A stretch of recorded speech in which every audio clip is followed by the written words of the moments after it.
बात जरा national conference के रुकन पार्लियामेंट आगा रुहुल्लाह मेहदी की करते हैं। आगा रुहुल्लाह मेहदी ने कहा है कि उनकी पार्टी को अपने नजरियाती वादों पर कायम रहना पड़ेगा, वरना वो अवाम को धोखा देती नजर आएगी। आगा रुहुल्लाह मेहदी ने एक सवाल के जवाब में कहा कि नेशनल कॉन्फ्रेंस हुकूमत को बरसरे इक़्तिदार आए चंद माह हुए हैं और अभी भी वक्त बाकी है कि वो वादे के राह पर गामज़न रहे। इन बातों का इज़हार उन्होंने JNU में एक प्रोग्राम के दौरान किया है।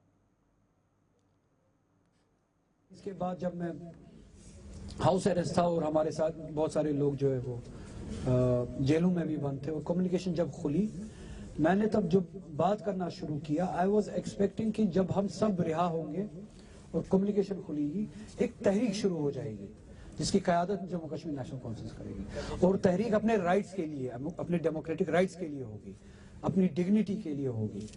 मगर वक्त गुजरता गया, महीने गुजरते गए, ऐसा कुछ हुआ नहीं।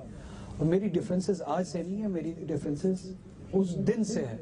मैंने तब भी यही कहा, आज भी कह रहा हूं कि we miss not the opportunity, we miss the responsibility, moment of responsibility. National conference को रेस्पॉन्स में 5 अगस्त के रेस्पॉन्स में एक मूवमेंट चलानी चाहिए थी अपने हुकूक के वापसी के लिए। मैं इंडिविजुअली कोशिश करता आया और वही मेरी डिफरेंसेस थी। फिर assembly elections I was expecting कि उसको बनाएंगे, एक बहुत बड़ी अपॉर्चुनिटी है। हम सभी ये जो जुड़ रहे हैं 90 कैंडिडेट्स, ये इस अपॉर्चुनिटी को सीट पे बैठने के लिए एक इलेक्शन नहीं देखेंगे। They will see this as an opportunity to begin a momentum.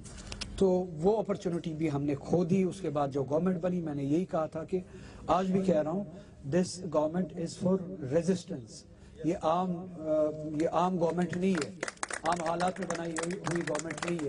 तो ये सारा प्रोसेस हमारे लिए अपॉर्चुनिटीज थी मूवमेंट बनाने के लिए, but we miss that. I am sorry for that. Individually मैं अभी भी कोशिश कर रहा हूँ। National conference did miss the opportunities multiple times to turn the situation after all the sentiment after 2019 into movement. Possible मैं नहीं हूं, मगर वो बिहेवियर अगर इस हद तक पहुंचे कि नेशनल कॉन्फ्रेंस उठ के कल को अलायंस करे बीजेपी के साथ, तब मैं नहीं कहूंगा कि मेरी डिफरेंसेस है। मैं लड़ाई लूंगा उनके साथ, मैं मुकाबले में निकलूंगा उनके साथ। तब मुझे कोई भी हद पार करनी पड़े मैं पार करूंगा, but that's on that extreme. वो एक्सट्रीम अभी तक हुआ नहीं। नेशनल कॉन्फ्रेंस ने बीजेपी के साथ अलायंस किया नहीं। हाँ, उनके तरीके हैं, हमारी जो लड़ाई है, ये लड़ाई लड़ने के तरीके अलग हैं, उसके साथ मेरे डिफरेंसेस है। मैं अपनी लड़ाई लड़ रहा हूँ, लोगों की लड़ाई लड़ रहा हूँ, लड़ता रहूंगा, चाहे अकेला हूँ चाहे पूरी कौम में।